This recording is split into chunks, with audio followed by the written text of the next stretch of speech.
کہتے کہ کسی بالغ لڑکی کا نکاح جو ہے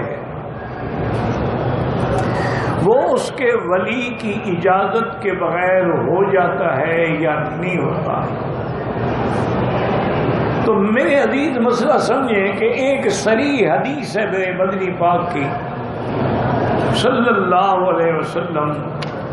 آپ نے فرمایا کہ لا نکاح الا بولی، نکاح ولی کے بغیر نہیں ہوتا. اور یاد رکھیں یہی متفق علیہ ائمہ اربعہ کا مسئلہ ہے کہ جب تک ولی نہ ہو، ولی سے مراد باپ ہے، باپ نہیں ہے، چاچا ہے، بڑا بھائی ہے، اس کی اجازت کے بغیر نکاح نہیں ہو سکتا. لیکن اللہ نے اولیاء کو بھی یہ مجبور کیا ہے کہ تم لڑکی کی رضامندی بھی پوچھو. یہ نہیں ہے کہ تم ولی کی حیثیت میں نکاح کر دو، لڑکی کو پتہ ہی نہ ہو، اس کو پتہ ہی نہ میرا کس سے نکاح ہو رہا. لڑکی کی رضامندی بھی دیکھو، اس کو بتلاؤ.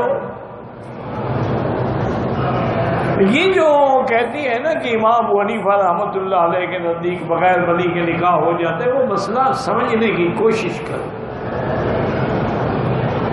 وہ یہ فرماتے ہیں کہ کیا نکاح ولی کے بغیر کسی لڑکی نے کر لیا تو اب یہ اس کا زنا شمار ہوگا، اس پر حد جاری ہوگی یا نکاح ہوگا؟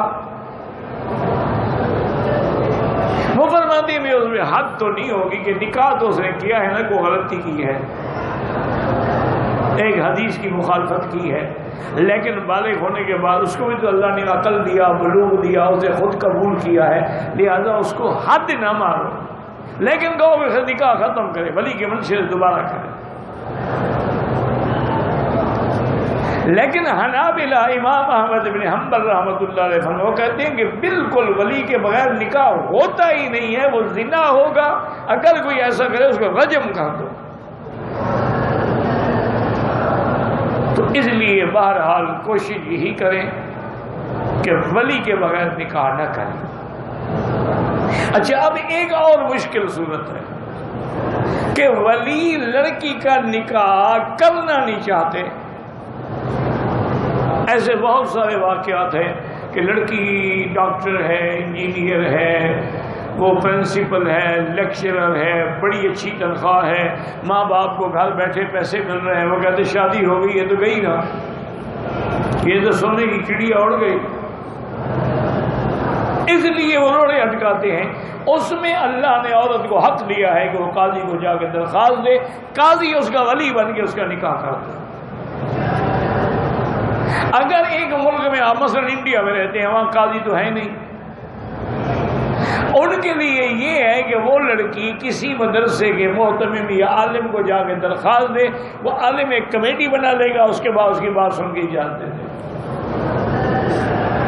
اللہ کسی کو روکتے نہیں ہے، چونکہ اگر نکاح روکو گے تو پھر تو زنا ہوگا نا. لیکن میری بیٹیوں کو بھی سوچنا چاہیے کہ تم جب شادی چاہتی ہو نا، تم دل سے سوچتی ہو، ماں باپ عقل سے سوچتے ہیں. عورت کا بس دل آ گیا، وہ ٹھیک ہے جی میں نے کسی سے شادی کرنی ہے، ورنہ میں خودکشی کر لوں گی، میں مر جاؤں گی، میں فنا ہو جاؤں گی. وجہ کیا ہے کہ وہ دل سے سوچ رہی ہے، عقل تو استعمال ہی نہیں کر رہی نا. اور ایک بہت بڑے فلسفی گزرے ہیں، انہوں نے بڑی اچھی بات کی ہے. انہوں نے کہا کہ مرد کو جو اللہ نے عقل دیا ہے نا، وہ دماغ سے لے کر ناف تک ہوتا ہے، اور عورت کا جو عقل ہے وہ ناف سے لے کر گھٹنے تک ہوتا ہے. اس کا عقل اوپر ہوتا ہی نہیں، اس کا نیچے کا مسئلہ کسی سے سیٹ ہو جائے بس کام بن گیا، چونکہ اس کا عقل ہے ہی ناف سے لے کر پاؤں تک. مرد کا جو ہے سر سے وہ سوچتا ہے کہ یہ ٹھیک ہے، غلط ہے، یہ جہاں میں نکاح کر رہا ہوں یہ لڑکا کون ہے، اس کے ماں باپ کون ہیں، یہ کیا کرتے ہیں، ان کا پس منظر کیا ہے، کس قوم سے ہیں، کس قبیلے سے ہیں، ان کے باقی بھائیوں کا رویہ کیسے ہے، ان کے ماں باپ کا گھر میں بہو کے ساتھ رویہ. تو وہ سوچتے ہیں، وہ ساری تحقیق کرتے ہیں. لڑکی تو اندھا دھند فیصلہ کرتی ہے نا. تو اس لیے بغیر ولی کے نکاح نہیں کرنا چاہیے.